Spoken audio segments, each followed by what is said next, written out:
Hello everyone, आप सब कैसे हैं। मैं उम्मीद करता हूं कि बहुत अच्छे होंगे और अपनी पढ़ाई को बहुत अच्छे से कर रहे होंगे। मैं Akash Kumar वड़ाना ICT virtual classroom में आपका बहुत बहुत स्वागत करता हूं मेरे प्यारे बच्चों। जैसे आपको पता है मेरे प्यारे बच्चों, बेसिकली हमारी आपका 12th क्लास है। 12th क्लास में हम लोग देख रहे हैं ह्यूमन ज्योग्राफी, और इसी ह्यूमन ज्योग्राफी के अंतर्गत हमारा आपका लेसन नंबर 5 चलेगा आज, और हम आपका लेसन नंबर 4 कंप्लीट कर चुके हैं। आज लेसन नंबर 5 में हम लोग देखेंगे आपका सेकेंडरी एक्टिविटी यानी द्वितीय क्रियाओं के विषय में पढ़ेंगे। क्लियर है कि आपकी द्वितीय क्रियाएं क्या होती है? अच्छा मुझे बताइए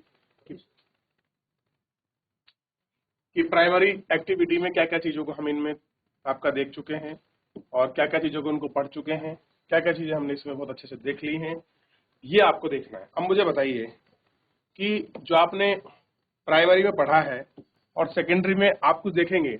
मैं आपसे पूछूं कि सेकेंडरी एक्टिविटी क्या थी। मैंने आपको समझाने का प्रयास किया था उस चैप्टर के अंतर्गत, पूरा एक एक चीज मैंने आपको बताया था कि भाई सेकेंडरी एक्टिविटी में क्या है। तो बेसिकली मैं तब भी बताया था, अब भी बता रहा हूँ कि सेकेंडरी एक्टिविटी में मेनली क्या है, उद्योग है। क्या है? मेनली उद्योग को रखा गया है। तो सेकेंडरी एक्टिविटी में मेनली क्या है, उद्योग है, और आप इन उद्योगों को अच्छे से समझ सकते हो, पढ़ सकते हो। उद्योग के अलावा आप कह सकते हैं कि सेकेंडरी एक्टिविटी जो है मुख्यतः वो क्या है, विनिर्माण है। कैसा है सेकेंडरी एक्टिविटी? मुख्यतः विनिर्माण है। ये आपको ध्यान रखना। क्लियर है?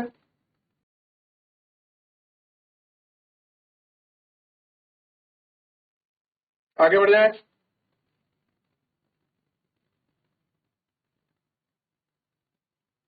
चलिए आगे बढ़ रहे हैं, बात करेंगे विनिर्माण की। संपूर्ण आर्थिक क्रियाएं, ध्यान दीजिए, संपूर्ण आर्थिक क्रियाएं, चाहे वो प्राथमिक हो, द्वितीयक हो या तृतीयक हो या चतुर्थक हो, संभवतः सभी कार्य संसाधनों की प्राप्ति और उनके उपयोग के अध्ययन करता है कि कितना संसाधन है, कितना उपयोग हो रहा है, इन सब की चीजों पर करता है। संसाधन मनुष्य के जीवित रहने के लिए अत्यंत आवश्यक है। तो मनुष्य के जीवित रहने के लिए सबसे ज्यादा महत्वपूर्ण क्या है? रिसोर्सेज। द्वितीय गतिविधियों द्वारा प्राकृतिक संसाधनों का मूल्य बढ़ जाता है। प्राकृतिक में पाए जाने वाले कच्चे माल का रूप बदलकर उन्हें मूल्यवान बना देती है। कपास का सीमित उपयोग है, परंतु परिवर्तित होने के लिए अधिक मूल्यवान हो जाते हैं। इसका उपयोग वस्त्र बनाने में किया जाता है। खदानों को से प्राप्त लोहा अयस्क हम प्रत्यक्ष रूप से नहीं कर सकते, परंतु अयस्क का इस्पात बनाने के लिए मूल्यवान होता है। कह रहे जो अगर हमें खदानों से जो लोहा अयस्क मिलता है, हम उसको डायरेक्टली यूज नहीं कर सकते। हमको कहाँ भेजना पड़ेगा? वो उसके लिए हमको उसको इस्पात फैक्ट्री में भेजना पड़ेगा, जहां वो लोहा बनेगा मजबूत, जो हमको चाहिए जिस फॉर्म में। ये मूल्यवान हो जाते हैं। इसका उपयोग कई मशीनें और औजार बनाने में होता है। खेतों, खदानों, समुद्रों से प्राप्त विषय में यह बात सत्य है कि द्वितीय क्रियाएं विनिर्माण, प्रसंस्करण और निर्माण उद्योग से संबंधित है। इन सब चीजों से ये क्या है, आपका संबंधित है। तो ये सारी चीजें हमको इसमें देखने के लिए मिलती है, और इस पर हम लोग बात करते हैं। क्लियर है? ध्यान रहेगा आपको।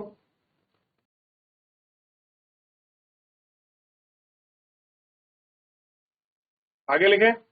अब देखिए, बात करेंगे विनिर्माण सेक्टर। विनिर्माण यानी कि मैन्युफैक्चरिंग। विनिर्माण का आशय किसी वस्तु के उत्पादन से है, हस्तशिल्प कार्य से है। लोहा और इस्पात को गढ़ना है, प्लास्टिक के खिलौने बनाना है, कंप्यूटर के अति सूक्ष्म घटकों को जोड़ना है। इस प्रकार के उत्पादन के निर्माण के अंतर्गत इसको माना जाता है। विनिर्माण की सभी प्रक्रियाओं में कुछ सामान्य विशेषता होती है, जैसे शक्ति का उपयोग, एक ही प्रकार की वस्तुओं का विशाल उत्पादन, कारखाने में विशिष्ट श्रमिकों का मानक, वस्तुओं का उत्पादन करना, विनिर्माण की आधुनिक शक्ति संसाधन और मशीन द्वारा पुराने संसाधनों में किया जाना। तृतीय, विश्व के अधिकांश देशों में विनिर्माण अभी भी शाब्दिक अर्थ का प्रयोग किया जाता है। इन देशों में सभी विनिर्माताओं और संपूर्ण रूप चित्रण करना है, और क्रियाओं का प्रकार में अधिक बल दिया है, जिसमें उत्पादन का कम जटिल तंत्र का हो। ये सारी चीजें हैं। क्लियर है? ये आपको देखना।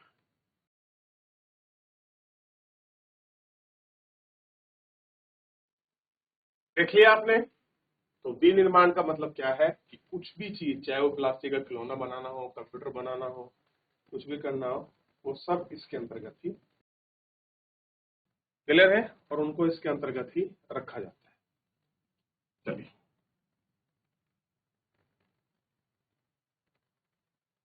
आधुनिक बड़े पैमाने पर होने वाला विनिर्माण की विशेषता।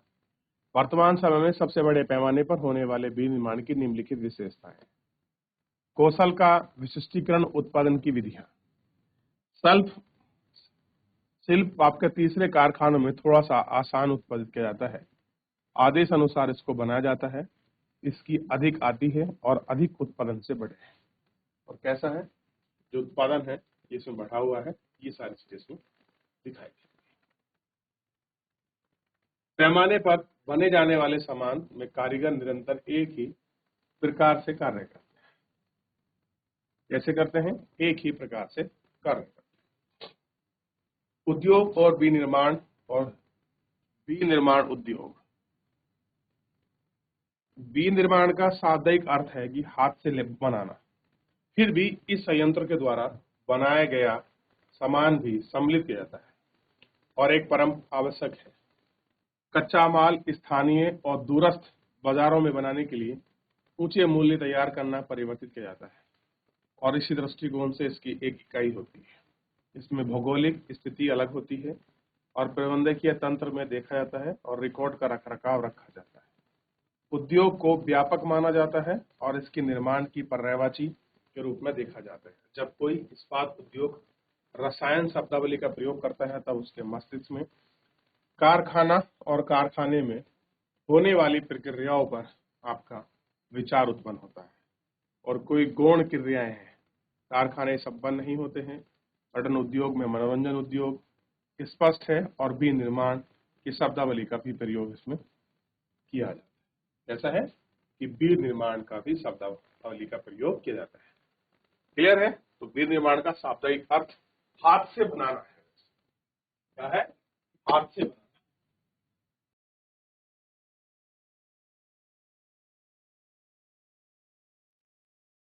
आगे बढ़ जाए।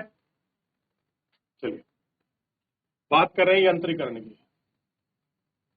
यंत्रीकरण का तात्पर्य किसी को कार्य को पूर्ण करने और मशीनों का उपयोग करना है। स्वचालित यानी कि ऑटोमेटिक विनिर्माण प्रक्रिया के दौरान मानव की सोच को सम्मिलित किए बिना ही यंत्रीकरण की विकसित अवस्था है और पुनर्निवेश समृद्ध पासा कंप्यूटर निर्माण प्रणाली युक्त स्वचालित कारखाने जिसमें मशीन और सोचने के लिए विकसित की गई है और पूरे विश्व में नजर आ रही है। अब देखना, अब आप देखते हैं कि बड़ी मतलब ऑटोमेटिक मशीन आ रही है। आप कुछ भी करो, आप फिट कर दो उन चीजों को, बिल्कुल परफेक्टली काम करती है। क्लियर है? अब तो एआई का जमाना, आर्टिफिशियल इंटेलिजेंस का है, तो मशीन भी और हाईटेक हो गई है। कैसी हो गई है? और हाईटेक मशीन हो गई है। क्लियर है? और ये सारी हाईटेक मशीनों को आप यहाँ इसमें देख सकते हो। प्रौद्योगिकी नवाचार। नवाचार कैसे हो रहा है? नई नई चीजों की खोज हो रही है। प्रौद्योगिकी नवाचार शोध और विकासात्मक युक्ति के द्वारा ही गुणवत्ता को नियंत्रित करने, अपशिष्टों के निस्तारण करने, अक्षमता को प्राप्त करने और प्रदूषण के विरुद्ध संघर्ष करने के लिए महत्वपूर्ण पहलू माना जाता है। ठीक, ये सारी चीजें हमने इसमें देखी।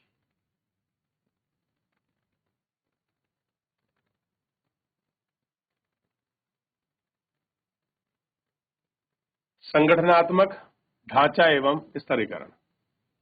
एक जटिल आधुनिकरण की विशेषता है। एक जटिल प्रौद्योगिकी यंत्र है और अत्यधिक विशिष्टीकरण एवं श्रम विभाजन के द्वारा ही कम प्रयास और अल्प लागत से अधिक माल का उत्पादन करते हैं। अधिक पूंजी, बड़े उद्योग कारखाने और व्यावसायिक अधिकार वर्ग। तो ये सारे चीजों को हम इसमें देखते हैं। ये सारे इसके क्या है? ठीक, इन सारी चीजों को देख।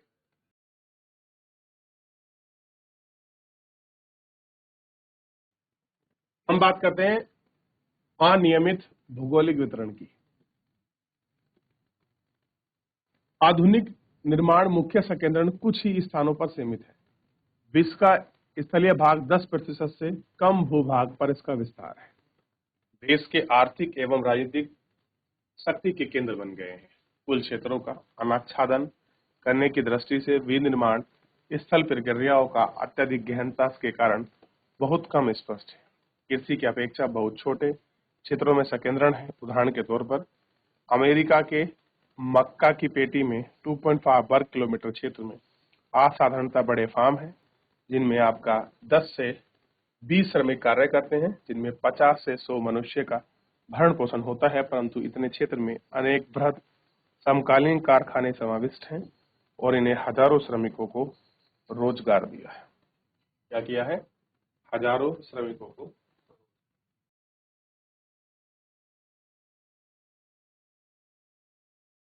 हो गया, आगे बढ़ जाए।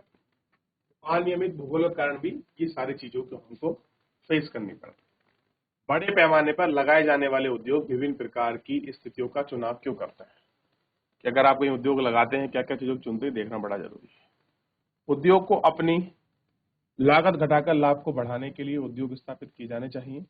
इसमें उत्पादन कम आता है। उद्योग की स्थिति को प्रभावित करने के कुछ आपके विभिन्न विभिन्न कारक। क्लियर है? तो ये सारी चीजें देखिए। बाजार तक अभिगम्यता। अभिगम्यता का मतलब होता है पहुंच। बाजार तक पहुंच को बात करता है। उद्योग स्थापित में सबसे प्रमुख कारक है उसके द्वारा उत्पादित किए गए उपलब्ध बाजार का होना। बाजार से तात्पर्य उस क्षेत्र से है जहां वस्तुओं की मांग और वहां का एक निवासियों में खरीदने की क्षमता क्रय शक्ति होती है। दूसरी ओर जहां जनसंख्या कम निवास करती है, छोटे बाजार में युक्त होती है। इन सारी चीजों को आपको देखना। उत्तरी अमेरिका, जापान, ऑस्ट्रेलिया के वृहद क्षेत्रों में बाजार है। पहले ये सारे क्षेत्र हैं और इनमें यहाँ पर आपका बाजार है। इन प्रदेशों के लोग क्रय शक्ति अधिक है। दक्षिण पूर्वी एशिया में घने बसे भी हैं, उपलब्ध भी है। ठीक है, और इन सब चीजों को देखा और इन पर हम लोग आपका ठीक। तो अलग अलग क्षेत्र में है, अलग अलग चीजें हैं, क्रय शक्ति अलग है, हर क्षेत्र में घने बसे हैं। बाजार की उपलब्धता भी इन सब चीजों पर आपका डिपेंड करती है कि क्या बाजार की पॉलिसी है और किस प्रकार से सारी चीजें हैं। ये सब चीजें क्या करती हैं, इसके ऊपर आपका बड़ा निर्भर करती है, ऊपर डिपेंड करती है। क्लियर है? ये आप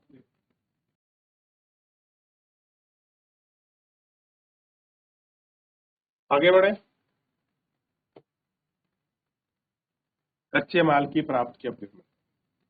कच्चा माल अपेक्षाकृत सस्ता एवं सरलता से परिवहन योग्य होना चाहिए। क्या अगर आप कोई रॉ मटेरियल खींच रहे हैं, कच्चा हो, सस्ता हो और अपेक्षित परिवहन योग्य होना चाहिए। भारी वजन, सस्ते मूल्य एवं वजन घटाने वाले पदार्थ पर आधारित उद्योग कच्चे माल के स्रोत उद्योग सीमित है, जैसे इस्पात, चीनी, सीमेंट उद्योग। कच्चा माल के स्रोत के उद्योग के लिए पदार्थ के शीघ्र नष्टशीलता एक अनिवार्य कारक है। कृषि प्रसंस्करण, डेयरी उद्योग, कृषि उद्योग और दूध आपूर्ति स्रोत, और ये सारी चीजें इसके अंतर्गत आपका रखी जाती हैं और इनको हम लोग आपका देखते हैं कि कहाँ कहाँ पर कितना कितना कैसे कुछ है और कच्चे माल को कैसे पहुंचना। देखिए, कच्चे माल के लिए अगर श्रम सस्ता होगा और ट्रांसपोर्टेशन अच्छा होगा और सस्ते मूल्य पर चीजें मिलेंगी, तो उनसे हम ज्यादा चीजें को आपका बढ़ा सकते हैं, हम ज्यादा प्रॉफिट कमा सकते हैं। ये चीजें हमारे लिए प्रॉफिट जो है लाभप्रद होंगी। तो ये सारी चीजें भी आपकी कहीं ना कहीं इन्हीं के ऊपर आपका डिपेंड होती हैं और ये सब चीजें जो हैं एक दूसरे के ऊपर ज्यादा निर्भर करती हैं। क्लियर है? जो आपको देखना चाहिए।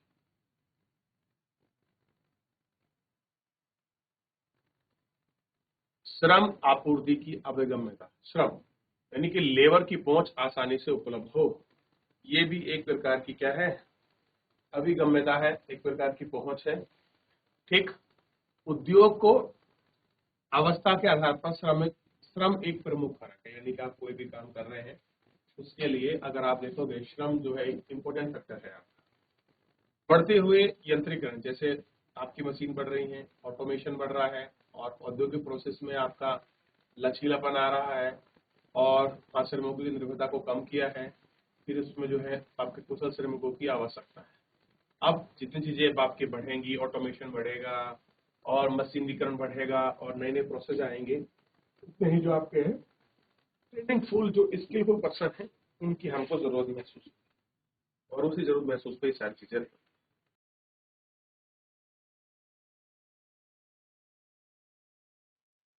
देख लिया शक्ति के संसाधनों की अभिगम्यता, जो शक्ति है उसके संसाधनों की अभिगम्यता यानी कितना पहुंच है। अब आप कोई चीज चला रहे हैं उसके लिए आपको शक्ति की आवश्यकता होगी। वे उद्योग जिनमें शक्ति की अधिक आवश्यकता होती है वे ऊर्जा के स्रोत के समीप लाए जाते हैं, जैसे एल्युमिनियम उद्योग। प्राचीन समय में कोयला प्रमुख संसाधन है और यहाँ पर जल विद्युत खनिज तेल और कई प्रकार के उद्योग जो है ये महत्वपूर्ण संसाधन है। ये सारे जो संसाधन है, ये सारे सोर्सेज हैं, ये सारी चीजें जो है एक एक करके बड़ी महत्वपूर्ण हो जाती है और दिखती भी है और बड़ी महत्वपूर्ण रहती भी। तो इन सब चीजों को आपको पहुंच को आपको देखना चाहिए, समझना चाहिए। कह रहे हैं कि जो आपका परिवहन और संचार सुविधाओं की अभिगम्यता, कि हम उन पर पहुंच कैसे बना सकते हैं। कच्चे माल को कारखाने तक लाने के लिए एक परिष्कृत सामग्री बाजार पहुंचाने के लिए तीव्र और सक्षम परिवहन सुविधाजनक विकास के लिए आवश्यक है। परिवहन लागत को औद्योगिक इकाई में अवस्थित करना निश्चित महत्वपूर्ण कारक है। पश्चिमी यूरोप एवं उत्तर पूर्वी अमेरिका भागों में अत्यधिक प्रवाह तंत्र विकसित किए जाने के कारण सदैव इस क्षेत्र का संकेंद्रण हुआ है और उद्योग आपूर्ति तंत्र से जुड़े हुए हैं और विकास विनिर्माण प्रादेशिक विशिष्टीकरण को बढ़ावा देता है। उद्योग सूचना हेतु आदान प्रदान और प्रबंधन के संचरण में भी महत्वपूर्ण योगदान करता है।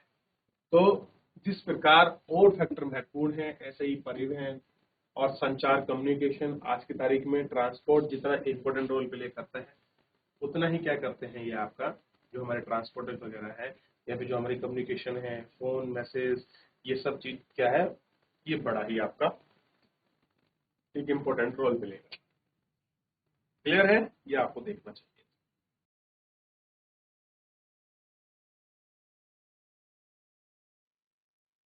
देख लिया, आगे बढ़े। आगे बढ़े, सरकारी नीति। अब किसी भी उद्योग या व्यापार के लिए गवर्नमेंट पॉलिसी बड़ा इंपॉर्टेंट प्ले करती है। जैसे संतुलित आर्थिक विकास हेतु प्रादेशिक सरकार द्वारा अपनाई गई नीतियां, इसके अंतर्गत एक विशिष्ट क्षेत्र को उद्योग की स्थापना के लिए सबकी समूहन अर्थव्यवस्था की अभिगम्यता और उद्योग से संबंधित मामले, किसी भी समीपता और अन्य उद्योग को लाभान्वित समूह के अर्थव्यवस्था के रूप में परिमाणित हो गया है और उद्योग के माध्यम से पाई गई श्रृंखलाओं से भी बचत की प्राप्ति होती है। कैसे है, ये सभी बचत है और जो ये है वह इनकी प्राप्ति होती है। एक बात कर रहे हैं स्वचंदन उद्योग। स्वचंदन उद्योग आपका विधि वाले स्थानों पर की जाते हैं और किसी कच्चे माल को भार की कमी हो रही है, अन्यथा नहीं, ये संकट आपका देखा जाता है।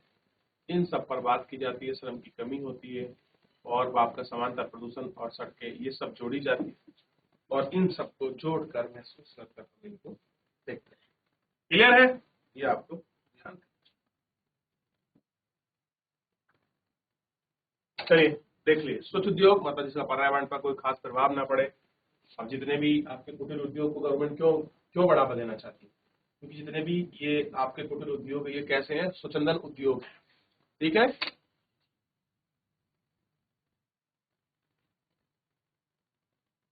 ध्यान रखना है, विविध स्थानों पर पाए जाते हैं। विशेष प्रकार कच्चे माल के ऊपर कमी हो रही है, परंतु इनके कल पुर्जे होते हैं तो इनमें कम श्रमिकों की आवश्यकता होती है और प्रदूषण नहीं फैलाते हैं और इनकी स्थापना के कारक जो कारक है, सड़कों का जाल भी अभिगम्य तक जो है वो पहुंच आपकी जो है लोगों की बन रही है। क्लियर है, ध्यान दे लिया। तो आपको ये सारे उद्योग विषय में आपने पढ़ लिया होगा।